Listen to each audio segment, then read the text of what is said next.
माफ़ कीजिएगा।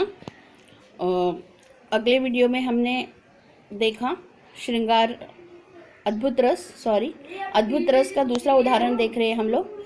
बिनु पग चले सुने बिन काना, कर बिनु कर्म करे विधि नाना, आनंद रहित सकल रस भोगी, बिनु वाणी वक्ता बड़ जोगी। मतलब जिसके पैर नहीं है फिर भी वो चल रहा है, जिसके कान नहीं है फिर भी वो सुन रहा है, जिसके कर हाथ नहीं फिर भी वो काम कर रहा है, अलग अलग तरह की वो कार्य कर रहा है बिना अंग के, और आनंद रहित सकल रस भोगी, और बड़े ही आनंद से सारे रस को भोग रहा है। किसी तरह की कोई कंप्लेंट नहीं, कोई शिकायत नहीं है। बिनु वाणी वक्ता बड़ जोगी, जिसके पास वाणी नहीं है फिर भी वक्ताओं के सामने वो खड़ा रहता है और बड़ा जोगी बन जाता है। ये आश्चर्य पैदा करने वाली बात है। अद्भुत रस, विस्मित रस है, फिर भी उस व्यक्ति ने पूरे संसार पे अपनी छाप पड़ाई है। तो ऐसे व्यक्तियों को देखकर एक तरह से आश्चर्य होता है, एक तरह से विस्मय होता है। तो ये अद्भुत रस का उदाहरण है। तो आप इन दो रसों का अध्ययन कीजिएगा।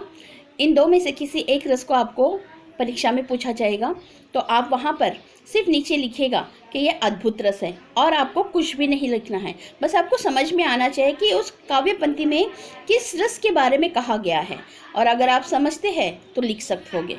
कोई अर्थ नहीं लिखना है, किसी पंक्तियों को दोहराना नहीं है, दोबारा नहीं लिखना है, सिर्फ नंबर डालिए और उसका उत्तर लिखिए। अब हम यहाँ पर दूसरा रस देखेंगे, श्रृंगार रस। श्रृंगार रस कहाँ होता है? नायिका करती है, लड़कियां करती है, बच्चे करते हैं, जिसे देखकर मन के अंदर प्रेम की भावना निर्माण होती है।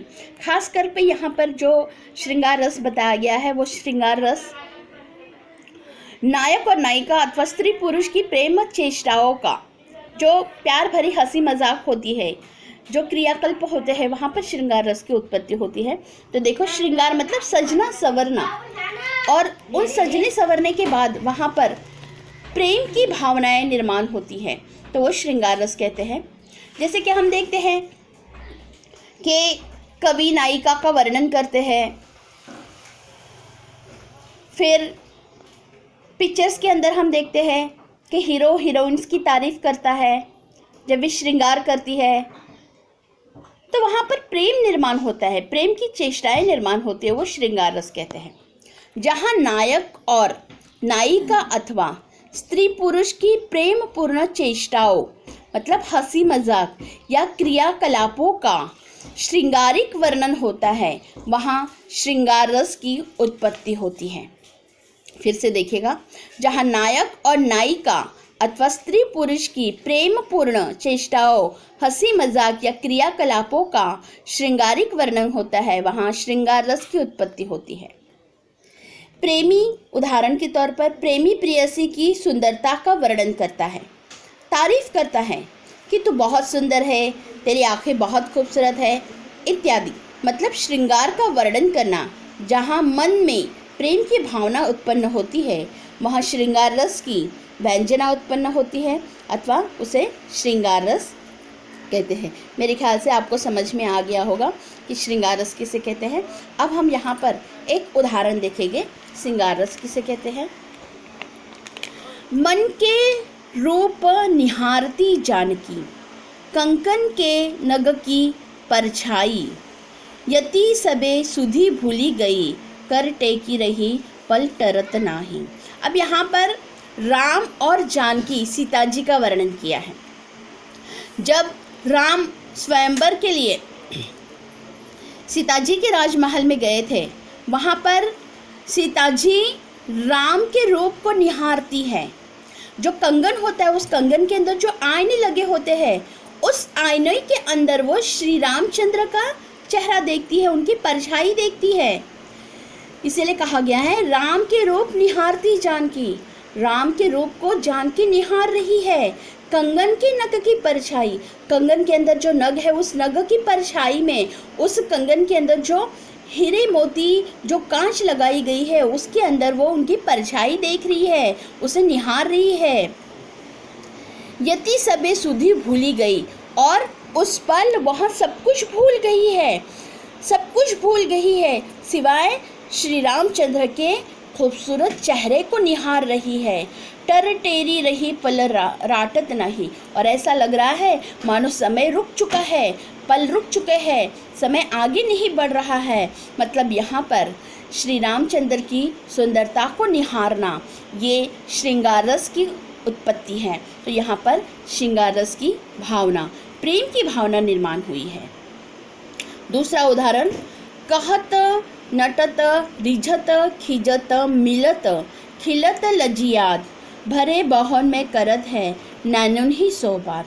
यहाँ पर नायिका की तारीफ की गई है, नायिका के बारे में कहा गया है। नायक कहते हैं कि कहत नटत रिझत खिजत मिलत खिलत लजियाद। नायिका उस भवन में बैठी है जहाँ पर नायक कुछ उससे इशारों से बातें कर रहे हैं, नटखट सी बातें कर रहे हैं, उसके मन को रिझा रहे हैं। तभी नायिका थोड़ी सी नाराज़ हो जाती है, थोड़ा सा गुस्सा करती है। फिर नायिका को नायक प्रेम की नज़रों से देखता है, फिर उसके अंदर प्रेम की भावना निर्माण होती है और वो लज्जिया जाती है। भरे भवन में करत है नन्हुन ही सोबात, और पूरा भवन भरा हुआ है। भवन मतलब भवन, पूरे भवन में वे एक दूसरे से अपने नैनों से बातें करते हैं। कुछ ऐसी बातें होती है कि जो कभी होठों से नहीं बोली जाती, ज़ुबान से नहीं बोली जाती, लेकिन आँखों ही आँखों में इशारे की जाती है। तो यहाँ पर भी ये दोनों प्रेमी, यहाँ पर पूरे भवन में बहुत से लोग हैं, लेकिन फिर भी बिना होठों को हिलाए, बिना ज़ुबान से वे अपनी नैनों से, आँखों से एक दूसरे से प्रेम की बातें कर रहे हैं। तो ये भी श्रृंगार रस का उदाहरण है। तो इस तरह से ये भी श्रृंगार रस का उदाहरण है। तो इस तरह से हमने यहाँ पर आज सिर्फ 2 रसों का अध्ययन किया है, अद्भुत रस और श्रृंगार रस। दोनों के 2 उदाहरण देखे हैं। आपको इसको अपने नोटबुक में पूरी तरह से लिख लेना है कि रस किसे कहते हैं, अद्भुत रस और श्रृंगार रस की परिभाषाएं और उनके दोनों उदाहरण। यह आपको नोटबुक में कंप्लीट करना है, और करने के बाद आप मुझे शो कीजिए ना व्हाट्सएप पर कि मैडम हमने ये लिखा है। हम कृति पत्रिका आपको देते हैं, वो आप हमें दिखाइए कि मैडम हमने ये कंप्लीट किया है। देखिएगा, ये सारी चीज़ें आपके लिए बहुत ज़रूरी हैं। अगर आप समय पर इसे नहीं करोगे तो फिर आगे चलकर आपको बहुत सी मुश्किलात का सामना करना पड़ेगा। इसलिए समय रहते हुए टाइम टू टाइम सारा आप यहाँ पर स्वाध्याय कृति पत्रिका कीजिएगा, क्योंकि ये आपकी परीक्षा के लिए बहुत महत्वपूर्ण है। तो ठीक है, अब हम यहाँ पर आप रुकते हैं। अगर आपको कोई बात समझ में नहीं आई तो आप हमें व्हाट्सअप कीजिएगा। ये जो उदाहरण है इसी उदाहरण को आप कीजिएगा, या इसके व्यतिरिक्त आपको कोई उदाहरण मिलते हैं अद्भुत रस के, श्रृंगार रस के, तो उसे भी आप लिखिएगा, मुझे बताइएगा कि मैडम ये उदाहरण हो सकते हैं क्या, तो हम उसका भी अध्ययन करेंगे। तो इस तरह से हम यहाँ पर रुकते हैं। अब हम परसों के दिन मतलब बुधवार के दिन जो आगे के 2 रस है उन 2 रसों का अध्ययन करेंगे। ठीक है, अगर आपके पास उदाहरण है तो आप उदाहरण दीजिएगा इनके, और आपको ये सारी चीज़ें नोटबुक में कंप्लीट कर लेनी, लिख लेनी है। Okay, bye, thank you.